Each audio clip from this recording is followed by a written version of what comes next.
하나님은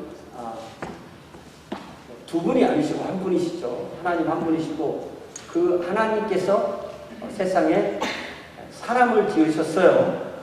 그리고 그 사람들이 죄를 지었을 때 그 사람들을 사랑하셔서 그들을 구원하셔서 그분의 왕국을 세우시려고 했는데, 그분의 왕국을 세우시는 첫 번째 작업이 뭐냐면 제가 주보에서 드린 창세기 12장 3절 뒷부분에 아브라함을 부르시는 거예요.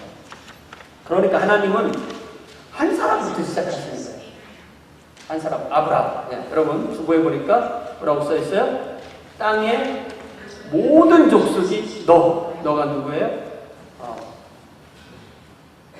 아브라함을 말미암아 복을 얻을 것이라 이렇게 했어요.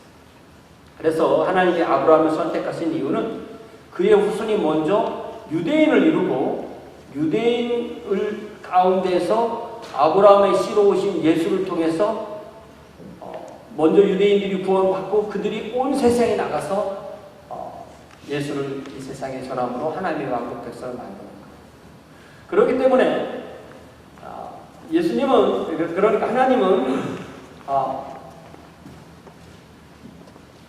이 사람은 유대인을 위한 메시아, 이 사람은 이방인을 위한 메시아, 유대인의 구원 방법은 이거야, 이방인의 구원 방법은 이거야, 그렇게 하지 않으신 거예요. 한 하나님이 한 메시아를 온 세상에 주신 거예요. 그러니까 유대인을 위한 구원 방법이 따로 있고 이방인을 위한 구원 방법이 따로 있지 않다. 이게 갈라디아서의 핵심입니다. 그래서 지금 우리가 매주 주일마다 보고 있는 갈라디아의 핵심 요지가 뭐죠? 사도 바울이 안디옥에서 사역하고 또 갈라디아 여러 지역에 교회를 세우고 왔더니 유대에서 어떤 우리가 나중에 부르기를 유대주의자라고 그렇게 이름을 붙일 수 있는 그 사람들이 안디옥이나 또 갈라디아나 이런 데 방문해서 이방인들에게, 그러니까 할례를 받지 않고서 교회에 참석한 제자들에게 너희들이 예수를 통해서 구원을 받으려면 예수를 믿고 난 뒤에 할례를 받아야만 구원받는다. 할례를 받을 뿐만 아니라 할례를 받고 난 뒤에 모세율법을 다 지켜야 구원받는다는 것을 필수 조건으로 요구할 때 사도 바울이 이 갈라디아서를 통해서 유대인이나 이방인이나 오직 구원은 율법 준수를 통해서가 아니라 예수 그리스도를 믿음으로만 명확하게 선언하는 것이 갈라디아서인 거죠. 그러니까 우리가 오늘 2장 16절 말씀을 읽었는데 그 말씀에 너무 자세하게 쭉 써놓으신 거예요. 그래서 유대교라는 건 뭐냐면 이 주데이즘이라는 것은 기독교의 모체예요. 그러니까 유대교가 메시아를 기다리고 있었는데 그 메시아가 오셨어요 하는 게 기독교인 거예요. 그러니까 하나님께 주신 메시아를 받아들인 사람들은 기독교인이 되고 아직 메시아를 오기를 기다리는 사람들은 유대교에 있는 거예요. 그렇기 때문에 유대교도이면서 예수님을 메시아로 믿지 않는 사람들은 구원 못 받아요. 아무런 자신이 유대교도로서의 전통을 지키고 역사를 지킨다고 해도 그 사람이 구원받는 방법은 없습니다. 그러므로 기독교인이 되려는 이방인에게 유대인처럼 되지 않으면 기독교인이 될 수 없던 사람을 유대인화한다 해서 주대자이죠. 유대주의자 이렇게 말을 붙인 거예요. 오늘날 우리 이제 나중에 성경을 공부하는 분들이. 여러분 요즘 굉장히 재밌는 현상이 기독교계에 있는데요. 그것이 바로 여러분도 아마 한두 번 들어보셨을지 모르는데 메시아닉 주 이런 말 들어보신 적 있어요? 메시아닉 주라고 들어보신 거? 네. 야, 한 분이라도 있으니 다행이네. 한 분이 손 들으셨어요. 이게 뭐냐면 예수를 믿되 예수님은 이방인과 유대인의 메시아이고 그러면서 동시에 유대교의 절기, 그러니까 뭐 유월절이나 뭐 초막절이나 뭐 이런 절기를 지키고 관습을 유대교도처럼 따르는 사람들을 말해요. 그런데 재밌는 건 뭐냐면 메시아를 주니까 유대인들이 거기에 믿을 것 같죠. 그게 아니고 이방인들도, 그러니까 유대인이 아닌 민족 정체가 유대인이 아닌 사람들도 그 모임에 참석하는 거예요. 그래서 유대인들대로 유대인들이 먹는 건 먹고 유대인들이 먹지 않나 안 먹고. 이상하죠? 그래서 제가 몇 년 전에 10년 전에 그런 사람 만나서 물어봤더니 너희들 뭐 먹니? 그러니까 예수님이 먹은 거 먹고 예수님이 안 먹나? 안 먹어야 돼. 돼지고기 먹니? 안 먹어. 그래요. 속으로. 제가 좋아하는데. 그러니까 이 메시아닉 주라는 것은 현재 유대인인데 우리랑 같이 이 같은 그런 기독교 신앙을 믿는 사람들 부르는 말이 아니에요. 그러니까 메시아닉 주라는 하나의 그 모임이 있는 거예요. 뭐 교파라고도 할 수도 있고 안 할 수도 있고 분파라고 할 수도 있고 안 할 수 있는데 이런 모임이 미국에도 있고 한국에도 있고 뭐 온 세상에 있는데 지금 자기들의 계산법으로는 한 800개 정도의 교회 내지는 공동체가 있다고 합니다. 그들이 이제 문제가 그들 신학이 좀 문제가 있는 게 뭐냐면 이 신약 성경을 부인하는 데 문제가 있어요. 뭐냐면 이게 이 기독교가 이 성경에서 그리스 세계로 나갈 때 뭔가 잘못됐다 이렇게 생각해요. 그래서 잘못 바뀌었다. 예, 헬라화됐다. 그리스화됐다고 생각해요. 그러니까 우리는 유대적인 것을 지켜야만 기독교대로 생각하는 거예요. 그래서 자기들을 위해서 우리가 기존 기독교가 잘못됐다고 해서 대체됐다고 해서 대체신학이라고 말하면서 이스라엘이 회복돼야만 되는, 좀 이상하게 나가잖아요. 육체적 이스라엘이 회복돼야 된다. 혹시 그 유튜브 보다 보면 우리가 이제 기독교회니까 그런 거 보면은 뭐 브래드 TV라는 그런 것도 나오고요. 또 유명한 그 김종철 감독이란 말도 영화 감독 하시는 분 들어봤을 거고요. 또 더 유명한 게 이분이 만든 영화가 회복 내지는 제3성전 이런 게 혹시 보셨으면 그런 건 보신 기억이 있으세요? 네, 이런 게 아주 하나 이슈인데 이게 왜 문제가 되느냐면 그들이 무엇을 믿고 어떻게 고백하는가 하는 그들의 신학인데 저는 그 사람들이 이렇다 저렇다 얘기하는 것보다 만약에 그들의 전체를 옳다 그르다 하지 않고 그 중에 속한 누구라도 그들이 삼위일체 하나님을 믿고 예배한다면 그들은 교회죠. 예를 들면 한국 사람들은 예수님을 어떻게 불러요? 예수 이렇게 부르죠. 미국 사람들은 많이 나갔어요. 원래 발음은 예수와예요. 예수와. 그러니까 한국 사람들은 굉장히 비슷한 거 원어 발음하고 미국 사람들은 지저스라는 게 굉장히 많이 나간 거잖아요. 그래서 저 사람들은 예수를 예수와라고 불러. 그러니까 이단이야 이러면 안 된다는 거예요. 네. 그 사람들이 자기의 민족 전통인 어떤 명절을 우리가 절기라고 하면 명절이잖아요. 그 명절을 그 사람들이 지킨다고 해서 그래서 이단이라고 해서는 안 돼. 그리고 우리 같은 우리랑 똑같은 믿음을 가지고 있지만 그 유대인들을 좀 더 한면에 더 전도하려고 거기에 참석해서 유대 절기를 나도 좀 구약 절기도 배우면서 좀 해볼래? 그러면 문제가 없어요. 그런데 그 사람들이 유대인들이 성전 짓는 걸 도와주고 성전 지으면 그 다음에 희생제사 드리는 거죠. 무슨 의미가 있는데 우리한테. 그래서 여호와 하나님은 우리가 예배하는 하나님이지만 예수를 메시아라고 부르지만 예수는 하나님이 아니야 라고 생각한다면 그건 기독교가 아닙니다. 그래서 메시아닉 주라는 말이 붙었다고 해서 다 잘못됐어? 다 잘됐어? 이렇게 말할 수가 없다는 것입니다. 그렇기 때문에 중요한 것은 어떤 옷을 입고 어떤 음식을 먹고 어떤 날에 예배를 드리고 어떤 절기를 지키는가 하는 건 중요한 문제가 아니고 부수적인 문제고 정말 중요한 것은 한 사람이 삼위일체 하나님을 믿고 고백하고 예배하고 따르느냐 하는 거예요. 그러니까 중요한 것은 그 사람의 그 민족적 정체가 뭐 유대인이냐 뭐 이방인이냐 한국인이냐 코리아 아메리칸이냐 그건 중요한 게 아니에요. 중요한 것은 그 사람이 삼위일체 하나님을 믿고 따르냐는 거예요. 그래서 사실은 이 갈라디아서를 잘 보면요. 유대인으로 오신 예수 그리스도의 복음이 이방으로 나갈 때 이 유대적인 것과 이방적인 것이 부딪히는 그 갈등을 다루는 책이라고도 할 수 있는 거예요. 그래서 오늘 제가 제목을 유대주의자들이 율법을 지켜야 구원받아 하는 말에 사도 바울이 우리는 율법을 지킴으로써 구원받을 사람이 하나도 없어. 믿음으로만 구원받는 거야 라고 해서 제목을 저렇게 율법 대 믿음으로 정했습니다. 여러분 이제 15절 말씀을 보겠는데요. 15절에 보니까 우리는 본래 유대인이요 이방 주인이 아닌데 자, 이 우리가 누구예요 그러니까? 우리 지금 여기 있는 우리가 저 우리예요? 아니죠. 이런 게 리딩이에요. 리딩. 여기에 우리라고 있으니까 우리가 본래 유대인이라네요. 이렇게 되면 안 되는 거예요. 그리고 메시아닉 주라는 사람들은 자신들의 민족적 정체를 버리고 유대화하려고 하는 그런 면이 상당히 강합니다. 그리고 이방 죄인이 아니로되 그러면은 유대인은 죄인이 아니란 말이냐? 이건 아니잖아요.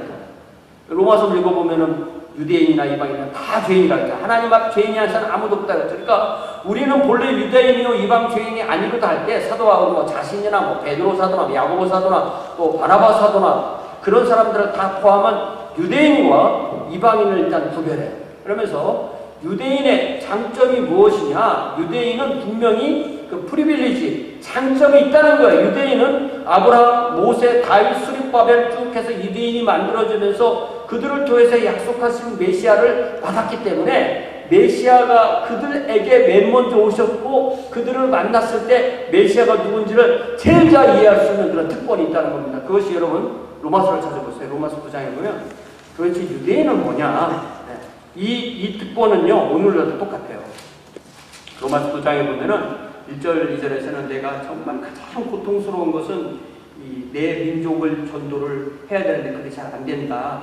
내가 저주받더라도 그들이 구원받았으면 좋겠다. 그렇게 말하면서 4절에 그들은 유대인, 히브리인, 이스라엘 다 똑같은 말이죠.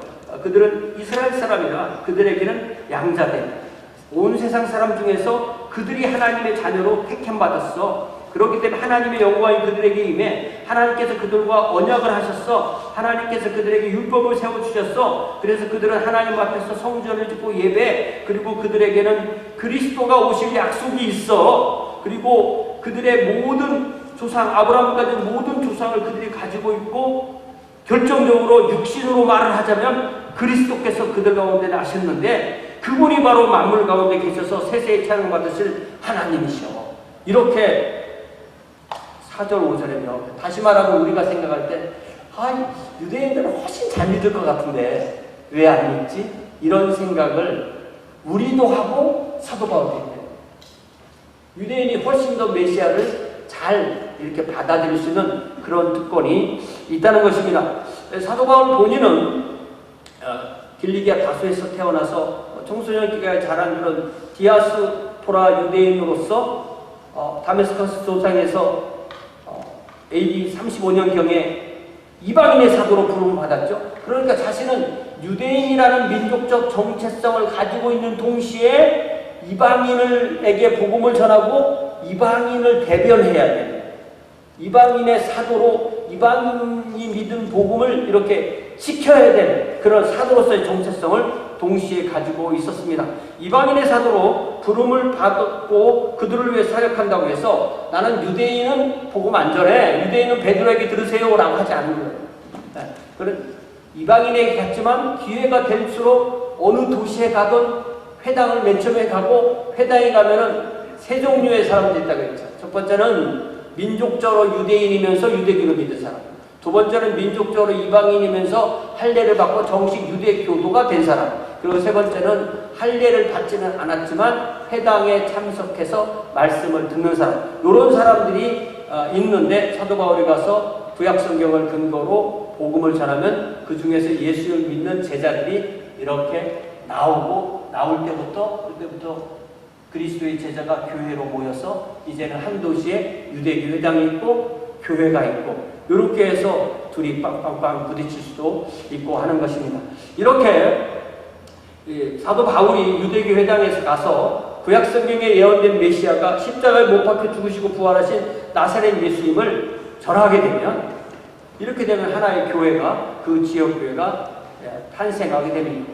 그런데 이제 맨 처음에는 유대교 회당에 있던 사람들이 오니까 그 중에는 이방인 중에서도 할례를 받은 사람도 있고 뭐 원래부터 유대교도 유대인인 사람도 있고 할례를 안 받은 사람도 있는데 이 사람들한테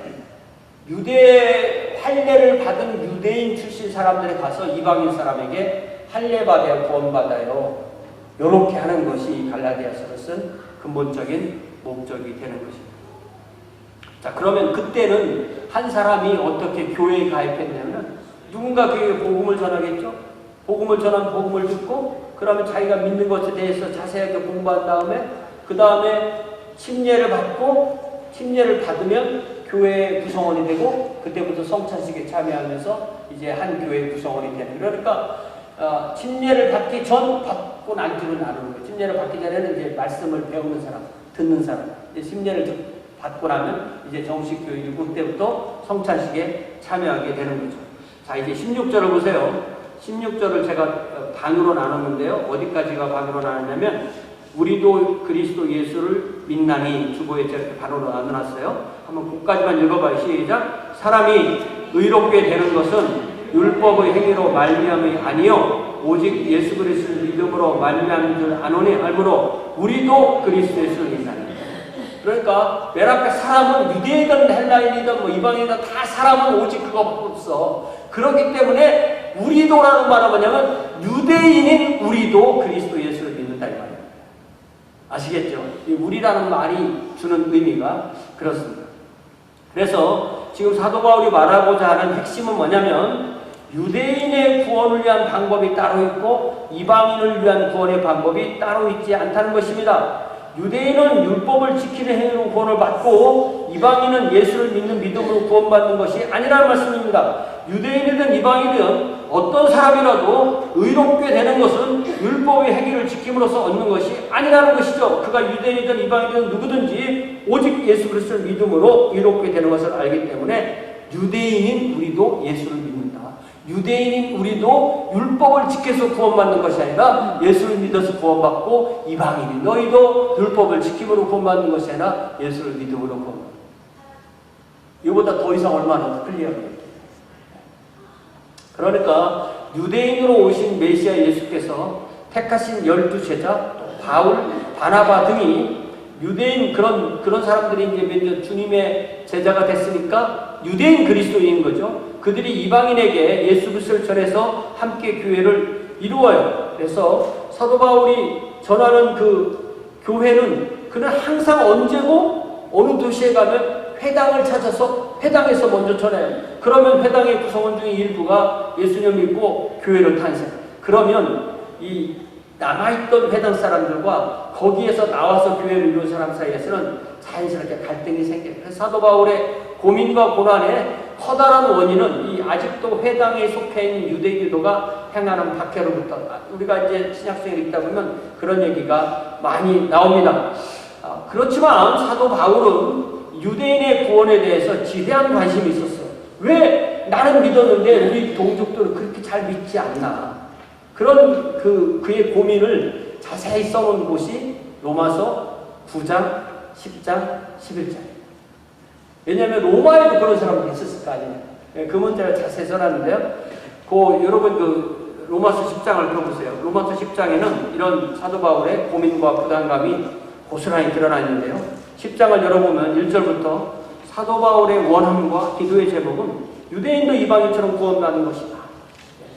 이방인은 많은 수가 예수를 메시아로 믿었는데 유대인은 훨씬 적은 수가 예수를 믿는다. 그러면서 2절에서는 그들은 하나님께 열심은 있다.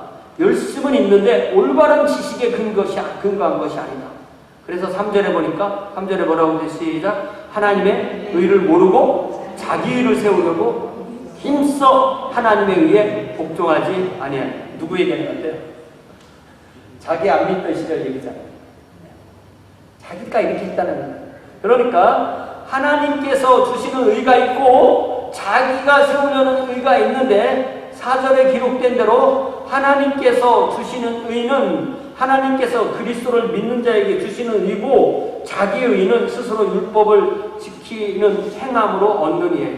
그러니까 사도 바울은 의를 두 가지로 정리합니다. 하나는 하나님의 의, 하나는 자기 의. 하나님의 의는 믿음으로 하나님께서 우리에게 주시는 의, 자기 의는 내가 율법을 지킴으로 내가 따내는 의. 그러면서 이 자기의, 율법을 지켜서 얻을 수 있는 자기의는 불가능하다. 그냥 가능하지 않은 거다. 이렇게 말하는 것입니다. 그래서 5절에 보니까 율법으로 말미암는 의는 율법의 행위를 행하는 사람이 얻는 의. 그러니까 잘 보세요. 내가 하나님께서 요구하시는 게 있어요. 율법에. 그래서 내가 열심히 그거 했어요. 해서 내가 얼마큼 이뤘어요. 뭐 하나님이 요구하시는 게 뭐 1000억, 100억 뭐 되더라도 내가 100이나 150 정도 얻었어. 그러면 내가 해서 내가 얻었으니까 크레딧이 자기에게. 하나님이 주시면 크레딧이 누구에게 있어요? 하나님께 있는 거예요. 그래서 사도 바울은 네가 율법을 지켜서 얻는 의는 자기라고 불렀어요. 그래서 나중에 사도 바울 이후에 1500년이 흐르고 나니까 교회에 다 자기 의로 쌓는 사람만 나오고 복음을 똑바로 안 읽어주니까.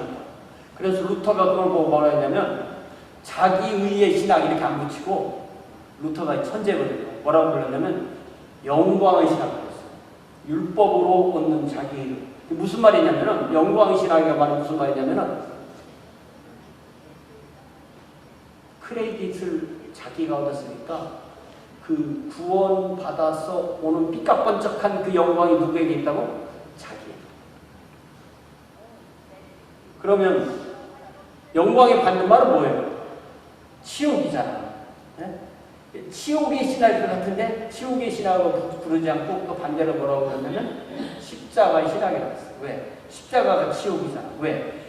하나님의 아들이 사람에 대해서 치욕스럽게 돌아가신 그 십자가에서 돌아가신 예수 그리스도 안에서 하나님을 만나는 사람만 진정한 신학이야. 그래서 영광의 신학 반대말 뭐라고요? 십자가의 신학. 이렇게 정리를 합니다. 그러면서 이 영광의 신학은 하려고 해도 되는 것 같아도 안 된다. 자기 얘기라는 거예요. 왜냐면 하나님도 다 해보면요. 자기가 잘해서 정말 잘했어요. 이제 내가 나쁜 생각도 안 하고 뭐 음란할 생각도 안 하고 뭐가 잘했어. 하고 보니까 어떻게 되냐면은 너 이렇게 잘했네? 그 자체가 이제 죄가 되는 거예요. 왜? 자기가 교만이 들어가는 거죠. 그러니까 잘한 만큼 또 떨어지는 거예요. 다시 또 올라가. 얼마큼 됐어 이제. 됐으면 된 만큼 또 떨어지는 거예요. 이거는 불가능하다라는 거예요. 그러면서 우리는 오직 고린도전서 1장에 나오는 것처럼 십자가에서 치욕스럽게 돌아가신 그 예수 그리스도 안에서 드러나신 하나님을 만나는 그 십자가의 신앙만이 진정한 신앙이다라고 그렇게 정리했습니다. 그러니까 이 말을 우리가 지금 다루고 있는 로마서 10장이나 갈라디아서 연결하면은 예수 그리스도의 십자가 안에서 드러나신 하나님을 믿어서 구원받는 신학 체계가 바로 십자가의 신학이고, 또 율법으로 말미암은 의는 영광의 신학이고, 또 믿음으로 말미암는 신학은 십자가의 신학. 이렇게 딱 정리해요. 그러니까 영광의 신학은 사람들이 될 줄 알고 속아서 하는 거예요. 불가능한 거예요. 그런데 세상의 모든 종교는 영광의 신학이에요. 네가 하는 거잖아. 왜 예수님이 해도 네가 해야지. 네. 근데 우리는 하나님이 우리에게 해주시는 그 믿음으로 하나님께로부터 오는 의를 받는 거죠. 그래서 로마서 10장에 보면 수수께끼처럼 여러분이 아무리 읽어도 이게 도대체 뭔 말이냐 하는 게 6절, 7절이에요. 이게 뭔 얘기냐면, 제가 이걸 몇 번 설명했지만, 이건 뭐냐면 율법으로 말미암는 의는 왜 불가능한지 이걸 역설적으로 말이 안 되는 말을 해보는 거예요. 사도 바울이. 왜? 네가 정말 이렇게 할 수 있어? 그럼 네가 구원받는 거야. 역설적으로 안 되는 걸 얘기해보는 거예요. 그래서 그리고 8절부터 10절까지 이제 믿음으로 말미암는 의를 왜 가능한지를 직설적으로 설명해 주는데, 먼저 6절을 보세요. 이 6절에서는 믿음으로 말미암는 의가 율법으로 말미암는 의에게 말을 거는 거예요. 그래서 이제 믿음으로 말미암는 의를 의인화했고, 또 율법으로 말미암는 의를 의인화했으니까 이거는 뭐 미스터 페이스, 미스터 로 이렇게 우리가 말을 붙이면 이 믿음으로 말미암는 의니까 사도 바울 본인이겠죠. 그 사람이 율법으로 구원받는 사람들한테 이렇게 말하는 거예요. 미스터 율법, 미스터 로. 당신 이런 말 할 필요 없어. 나를 위해서 그리스도께서 세상에 성육신하기 위해서 내려오시도록 만들기 위해서 하늘에 올라가서 그분을 내려올 사람이 있으면 좋겠는데 그런 분이 누굴까? 그 얘기를 바꿔 말하면, 내가 가서 그리스도를 내려올 정도로, 그 정도로 내가 율법을 행해야 되는데 그렇게 못해. 근데 그렇게 할 필요 없어. 왜? 예수님이 오셨거든요. 이미 예수님이 오셨는데 하나님이 예수님을 오시게 했는데 그 예수를 믿지 않고 네가 가서 예수님 모셔내리려고 하니 그럴 필요 없다. 그러니까 율법시 자신은 그리스도를 성육신하도록 하늘에 올라갈 수 없습니다. 어느 누구도 사람이 하늘에 갈 수 없는 거예요. 왜냐하면 사람은 육체를 가지고 있기 때문에 못 가는 거예요.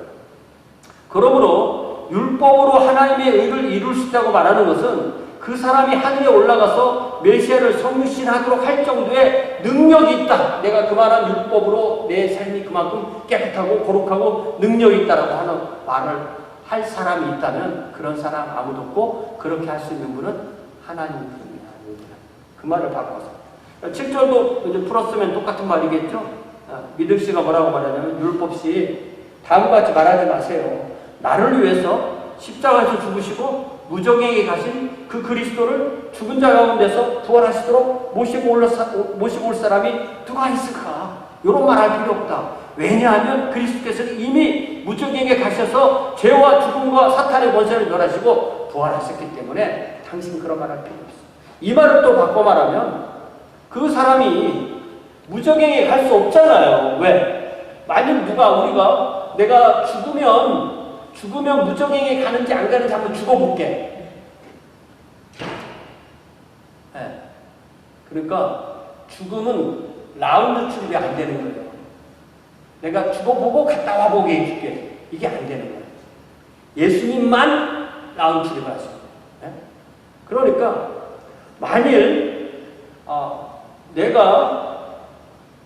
만일 어떤 사람이 죽었어요. 예수님 만일 죽었어? 그래서 지옥으로 갔어요? 그러면 그 사람 못 오는 거예요. 왜? 자기 죄로 죽었기 때문에 못 오는 겁니다. 그래서 오직 우리 주님만 우리 죄를 대신하고 죽으셔서 지옥에 가셔서 우리의 죄의 값을 치르시고 부활하셨기 때문에 주님만 갔다 오신 거예요. 그래서 자기가 지키는 율법의 행위로 구원을 이룰 수 있다고 말하는 것은 자기가 무적에게 가서 예수님을 부활시킬 정도의 능력이 있다는 말인데, 그러나 사람은 누구든지 무적에게 가면 다시 돌아올 수 없기 때문에, 왜냐하면 사람이 한번 죽는 것은 정하신 것이고 그 죄의 결과로 심판이 있고 심판의 결과로 지옥에서 영원히 살기 때문에 아무도 이렇게 할 사람은 없어요. 그러니까 율법으로 우리가 생각할 때 가장 깨끗하게 사는 사람이라고 우리가 한번 머리에 떠올리고 그 사람이 이걸 할 수 있어? 못하는 거죠. 그만큼 율법으로는 불가능해. 그 말을 하는 겁니다. 그래서 다시 16절 우리가 아까 읽었던 중간 부분까지 다시 한번 읽어봐요. 시작. 사람이 의롭게 되는 것은 율법의 행위로 말미암음이 아니요 오직 예수 그리스도를 믿음으로 말미암은 줄 알므로. 우리도 그렇게 예수를 믿습니다. 이렇게 말하는 거예요. 알므로 우리도 그리스도 예수 믿습니다. 그러니까 유대인이든 이방인이든 오직 하나님 앞에서 의롭게 되는 것은 예수 그리스도를 믿음으로만 가능하다. 요 얘기를 이 16절 말씀은 이렇게 꼬은 말이 아니에요. 그냥 그대로 있는 대로 써놓은 거예요. 그래 16절 뒷부분 민나니하고 이는부터 다시 읽어봐요. 시작. 이는 우리가 율법의 행위로서가 아니고 그리스도를 믿음으로써 의롭다함을 얻으려 함이라. 율법의 행위로서는 의롭다함을 얻을 죄가 없느니라. 야, 한 절을 저렇게 길게 해놓으면은 우리 같으면 한 석절 정도 만들어면 좋겠죠. 그죠? 근데 저렇게 길게 해놓은 이유는 이걸 좀 단숨에 좀 받아들이게 하려고 그렇게 한 것 같아요. 좀 길죠. 예. 그래서 사도 바울이 말하는 것은 유대인이든 이방인이든 율법의 행위로서가 아니라 오직 예수 그리스도 믿음으로만 의롭다 하심을 얻는다는 것을 저렇게 써놓은 거예요. 그래서 율법의 행위로서는 하나님 앞에 의롭다 하심을 얻을 사람은 하나도 없다. 네. 그래서 그러면 사도 바울이 말을 여기서는 이렇게 하고 저기서는 저렇게 하고 그랬나? 그렇지 않은 거예요. 예를 들자면 먼저 사도 바울이 안디옥에서 1년 사역하고 갈라디아에서 선교를 했는데 갈라디아에 있는 비시디아 안디옥 회당에서 한 설교 본문이 사도행전 13장에 있다고 그랬죠? 여러분 사도행전 13장에서는 뭐라고 설교했는지 13장 38절 39절 찾아봐요. 그러니까 사도 바울이 여기서는 이 말하고 저기서 저 말하면 안 되잖아요. 38절 사도행전 14장 38절 같이 읽습니다. 시작. 그러므로 형제들아 너희가 알 것은 이 사람을 힘입어 죄사함을 너희에게 전하는 이것이며 또 모세의 율법으로 너희가 의롭다 하심을 얻지 못하던 모든 일에도 이 사람을 힘입어 믿는 자마다 의롭다 하심을 얻는 이것입니다. 그러니까 이 회당에 있는 사람들한테 너희들 지금까지 율법대로 살아봤지? 되지? 안 되지? 안 되지만 그 안 되는 때 이분 믿으면 되는 거 이렇게 얘기해야 합니다. 그런데 그 사람들에게 다시 또 율법 지키라고요? 그게 아니라. 그러니까 사도 바울은 이 복음을 언제나 어디서나 똑같이 전한 거예요. 그 같은 내용이 또 로마서 1장에도 나와요. 로마서 1장 그 유명한 말씀 16절 17절 로마서 1장 16절 아주 유명한 이 로마서의 주제라고 할 수 있는 말씀인데 로마서 1장 16절 시작. 내가 복음을 부끄러워하지 아니하노니 이 복음은 모든 믿는 사람에게 구원을 주시는 하나님의 능력이 됨이라. 먼저는 유대인에게요 그리고 헬라인에게로다. 복음에는 하나님의 의가 나타나서 믿음으로 믿음에 이르게 하니 기록된 바 오직 의인은 믿음으로 말미암아 살리라고 같습니다. 그러니까 유대인이 먼저 믿는 거지 유대인의 믿음, 유대인의 구원, 헬라인이나 이방인의 구원이 따로 있는 것이 아니다. 이 예수를 믿으면 하나님의 의가 복음에 있으니까 그 하나님께서 주시는 의를 받아들입니다. 그러니까 우리가요 하나님의 의라니까 하나님의 이렇게 하나님이 주시는 의라는 말인지 하나님이 요구하시는 의라는 말인지 근데 이게 뭐냐면 하나님께로부터 오는 의. 예. 이게 동사는 없어요 원어에도. 근데 원어에는 from으로 되어 있어요. 의미가. 그러니까 이 로마서 1장 17절에는 of로 되어 있는데 그것이 from으로 되어 있는 데가 빌립보서 3장 9절. 여러분 빌립보서 3장 9장 같은 말인 것 같지만 이 전치사가 다르기 때문에 빌립보서 3장 9절을 찾아봐요. 그러니까 하나님의 의라고 되어 있지 않고 빌립보서 3장 9절에서는 the righteousness from God 하나님께로부터 우리에게 오는 의 그렇게 되어 있는 거예요. 그걸 봅시다. 자, 이제 8절은 뭐냐면 빌립보서 3장 8절은 내가 하는 의는 배설물이다 이거예요. 내가 해놓은 것은 쓰레기밖에 안 된다는 거예요. 자, 9절 시작. 그 안에서 발견되려 함이니 내가 가진 의는 율법에서 난 것이 아니요 오직 그리스도를 믿음으로 말미암은 것이니 곧 믿음으로 하나님께로부터 난 의다.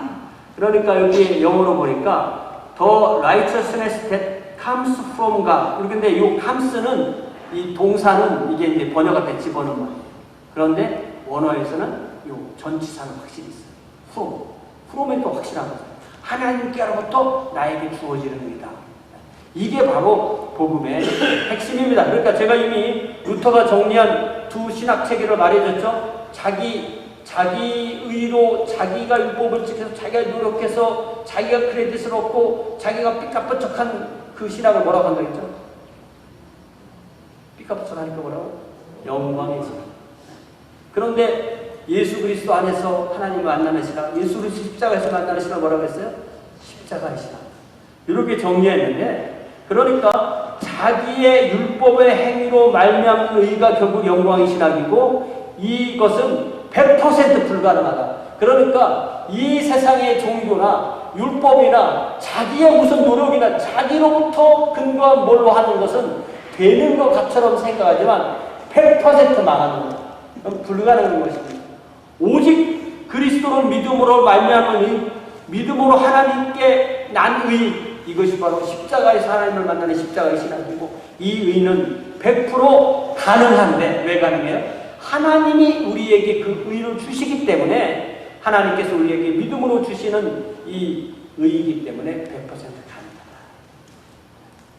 그래서 제가 다시 결론으로 오늘 로마서 10장 10절을 말씀드렸는데요.